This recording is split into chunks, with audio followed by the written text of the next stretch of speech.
नमस्कार, मैं हूं निकिता और आप देख रहे हैं सत्य हिंदी। चलिए एक नजर डालते हैं अब तक की सुर्खियों पर। कांग्रेस नेता राहुल गांधी ने शनिवार को चुनाव आयोग पर सबूत मिटाने का आरोप लगाया है। उन्होंने दावा किया कि चुनाव आयोग जवाब देने की बजाय सबूत मिटा रहा है। राहुल गांधी ने एक्स पर लिखा, मतदाता सूची मशीन रीडेबल फॉर्मेट में नहीं देंगे। सीसीटीवी फुटेज कानून बदलकर छुपा लिया गया। चुनाव की तस्वीरें और वीडियो अब 1 साल नहीं 45 दिन में मिटा दिए जाएंगे। जिसे जवाब देना था वही अब सबूत मिटा रहा है। राहुल गांधी ने आगे कहा कि यह साफ है कि मैच फिक्स है और फिक्स चुनाव लोकतंत्र के लिए जहर है। नेता प्रतिपक्ष का बयान ऐसे समय में आया है जब चुनाव आयोग ने अपने अधिकारियों को निर्देश दिया कि अगर 45 दिनों के भीतर कोई आपत्ति दर्ज नहीं होती है तो वे चुनावों की सीसीटीवी, वेबकास्टिंग और वीडियो फुटेज को 45 दिनों के बाद नष्ट कर दें। तुर्की के राष्ट्रपति रेचेप तैयब अर्दोआन ने कहा है कि इस्राइल मध्य पूर्व में शांति के लिए सबसे बड़ी बाधा है। उन्होंने कहा कि अमेरिका और ईरान के बीच परमाणु वार्ता के छठे दौर की बैठक से ठीक पहले इस्राइल ने जो हमला किया उसका मकसद बातचीत को विफल करना था। इस्तांबुल में एक राजनयिक सम्मेलन को संबोधित करते हुए अर्दोआन ने इस्राइल की कार्रवाई को खुलेआम लूटपाट करार दिया। उन्होंने इस्राइल पर मध्य पूर्व को अस्थिर करने की कोशिश करने का आरोप लगाया। अर्दोआन ने कहा कि बेंजामिन नेतन्याहू की सरकार क्षेत्र में शांति के लिए सबसे बड़ी बाधा साबित हो रही है। 13 जून को हुए हमलों के जरिए नेतन्याहू सरकार का असली मकसद बातचीत की प्रक्रिया को पटरी से उतारना था। इस सम्मेलन में ईरान के विदेश मंत्री अब्बास अरागची भी मौजूद थे। ईरान की सरकारी मीडिया के मुताबिक तेहरान पर हुए इस्राइल के शुरुआती हमलों में अली शामखानी की जान बच गई है। अली शामखानी ईरान के सर्वोच्च नेता अली खामेनेई के सलाहकार और देश के पूर्व सुरक्षा प्रमुख हैं। 13 जून को एक इस्राएली हमले में वो घायल हो गए थे। IRNA समाचार एजेंसी के मुताबिक फिलहाल शामखानी अस्पताल में भर्ती हैं और उनकी हालत स्थिर बताई गई है। आज सुबह उनके एक्स अकाउंट से एक पोस्ट किया गया जिसमें उन्होंने कहा कि वे हमले में घायल तो हुए लेकिन जिंदा बच गए। उन्होंने लिखा कि मेरी किस्मत थी कि मैं बच गया। दुश्मन अब भी मुझसे नफरत करता है और मैं ईरान के लिए 100 बार भी कुर्बान हो सकता हूँ। ईरान के विदेश मंत्री अब्बास अरागची ने कहा है कि ईरानी जनता पर बमबारी के बीच अमेरिका से बातचीत करना मुमकिन नहीं है। उन्होंने पत्रकारों से कहा कि हम ऐसे हालात में अमेरिका के साथ किसी भी तरह की बातचीत नहीं कर सकते जब हमारे लोग बमबारी झेल रहे हैं। अब्बास अरागची ने दावा किया कि अमेरिका शुरू से ही इस हमले में शामिल रहा है, हालांकि उन्होंने इसका कोई सबूत पेश नहीं किया। उन्होंने इस्तांबुल में पत्रकारों से बात करते हुए कहा कि वह कूटनीतिक बातचीत के लिए तैयार हैं। अरागची ने चेतावनी दी कि इसराइल और ईरान के बीच चल रहे संघर्ष में अमेरिका की कोई भी दखलंदाजी बेहद खतरनाक हो सकती है। गौरतलब है कि अमेरिकी राष्ट्रपति डोनाल्ड ट्रंप ने इसी हफ्ते ईरान पर हमले की योजना को मंजूरी दी थी, लेकिन इसे 2 हफ्ते तक टाल दिया क्योंकि उम्मीद थी कि ईरान अपना परमाणु कार्यक्रम छोड़ने पर सहमत हो सकता है। ईरान के विदेश मंत्री ने कहा कि अपने परमाणु कार्यक्रम को लेकर किसी सहमति पर पहुंचने के लिए हम पूरी तरह तैयार हैं। अतीत में भी कूटनीति ने काम किया है और भविष्य में यह काम कर सकती है।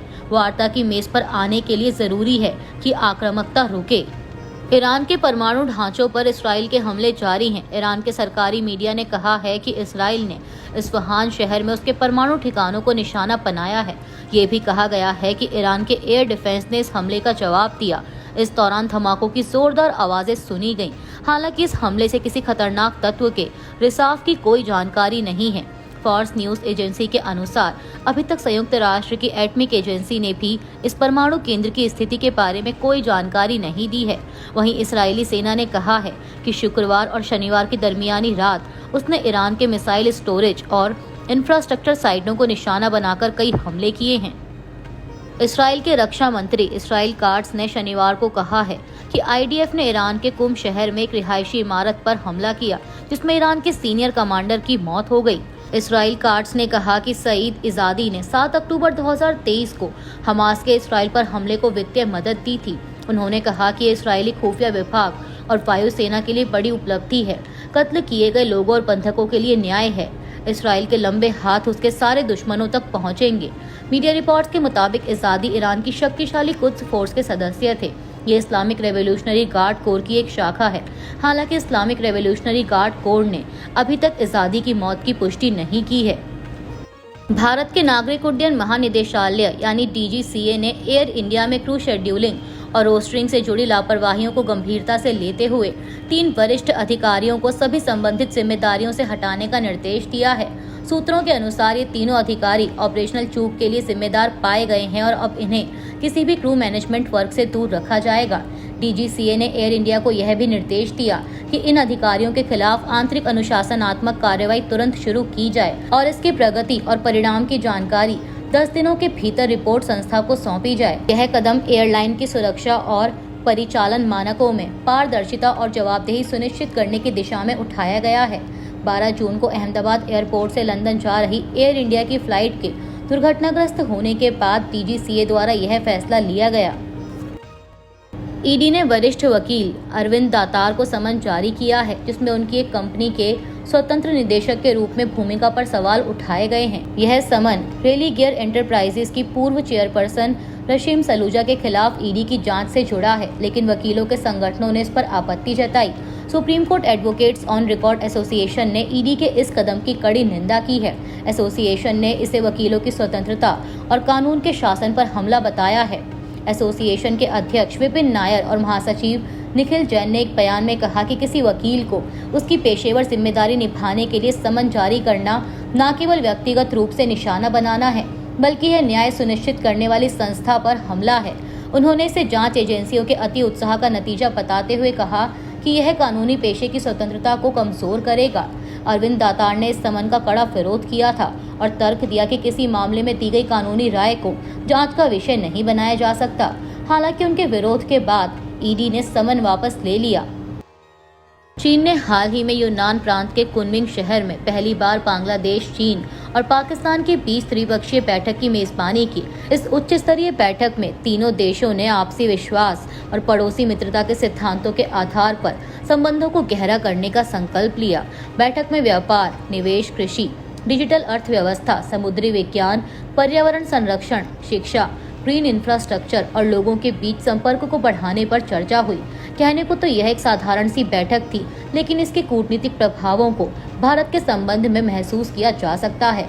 बैठक की सह अध्यक्षता चीन के उप विदेश मंत्री सुन फेइदोंग, बांग्लादेश के कार्यवाहक विदेश सचिव रुहुल आलम सिद्दीकी और पाकिस्तान के अतिरिक्त सचिव इमरान अहमद सिद्दीकी ने की।